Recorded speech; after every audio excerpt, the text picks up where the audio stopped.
thought about it too, especially during this. I'm like, all right, so why are we even here? No, I was like, what am I doing in school for? It's like you want to create such a life for yourself, but you don't know when it's gonna end. Yeah.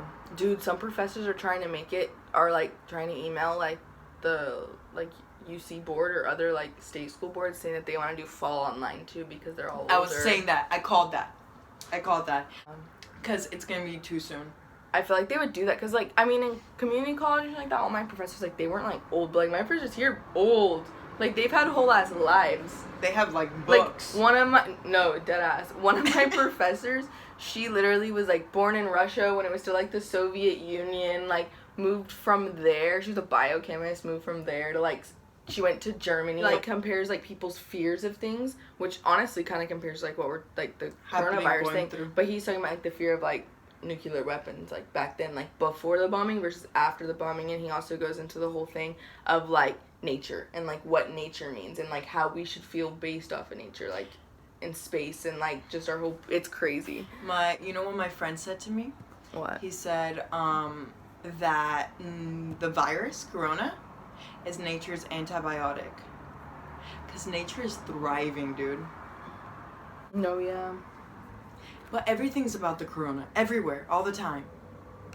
Well, yeah, because that's what's currently happening. Like, and it's affecting everyone. So now everyone's like, publicized. it's just too much. Like, we're freaking so much. Like, we should be aware of the future.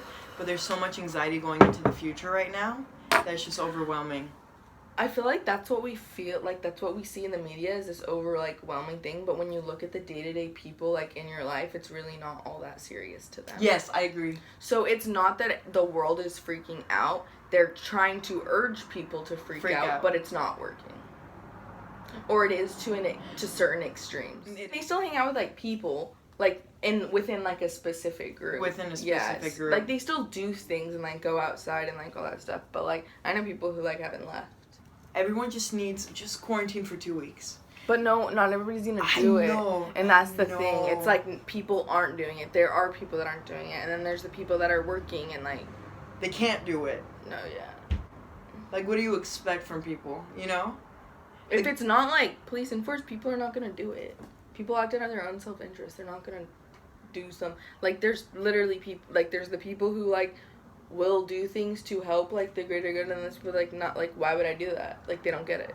It's interesting. Because it's not something that directly affects them, so they don't care. I feel like... But you can't make people care unless you actually enforce it.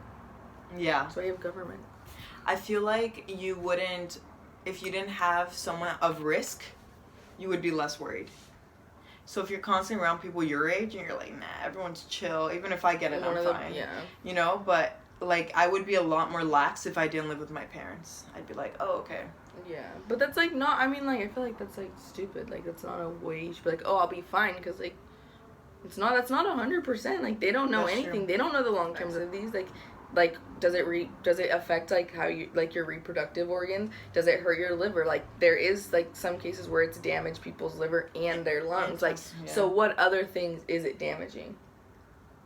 And does it, like, is it, like, kind of, like, mono, where it's a virus that's dormant for some of the time, and then it, like, comes back? Or is it, like, all the other coronaviruses? Still haven't figured that one out. We still haven't figured anything out. They still don't know.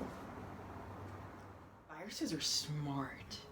Dude, scientifically, like, real quick, holy fuck, viruses are geniuses. They're crazy. They can literally change their composition.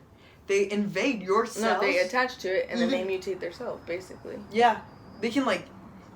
There's so many different types of viruses, too. They're so easy to make. That it's just like, holy shit. It's hard to adapt to a virus. You lived in the 16th century, when the plague visited London almost every year. Or as you would have lived in a Viking age, when raiders from Scandinavia might land and cut your throat any night. Or indeed, as you are already living in an age of cancer, an age of syphilis, an age of paralysis, an age of air raids, an age of railway accidents, an age of motor accidents. In other words, do not let us begin by exaggerating the novelty of our situation. Believe me, dear sir or madam, you and all whom you love were already sentenced to death before the atomic bomb was invented. And quite a high percentage of us were going to die in unpleasant ways.